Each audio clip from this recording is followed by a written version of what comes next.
आसला पुणी क्रिकेट प्रेमी बहुत बड़ खुशी खबर। न्यूजीलैंड विपक्ष टीम इंडिया टी20 और दिनिकिया स्क्वाड घोषणा फेरिले एही सब स्टार खेलाड़ी।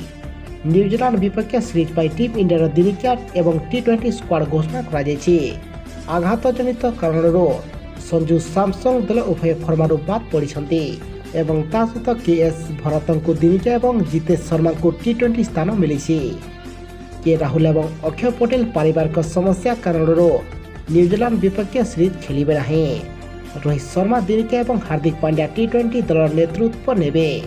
हार्दिक दिनिकिया उप अधिनायक एवं सूर्य कुमार यादव टी20 उप अधिनायक दायित्व संभाळिबे एवं टी20 रे किछि सीनियर खेलाड़ी को दलरू बाद किंबा बाहर करा जायछि। विराट कोहली एवं रोहित को दल में स्थान मिली नाही। रणजी ट्रॉफी रे शानदार त्रिशतक हासिल करथिबा पृथ्वी दल को फेरिचंती।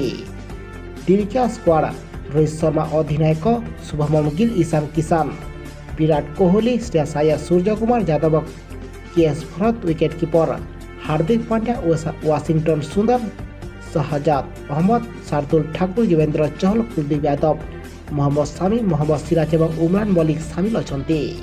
एवं टी20 फर्मारे हार्दिक पांड्या अधिनायक, सूर्य कुमार यादव उप अधिनायक, Ishan Kishan wicket keeper, R Gaikwad, Shubman Gill, Deepak Hooda, Rahul Tripathi, Jitesh Sharma wicket keeper, Washington Sundar, Kuldeep Yadav, Yuvendra चहल, अर्शदीप सिंह, उमरान मलिक, शुभम माही, पृथ्वी शॉ एवं मुकेश कुमार।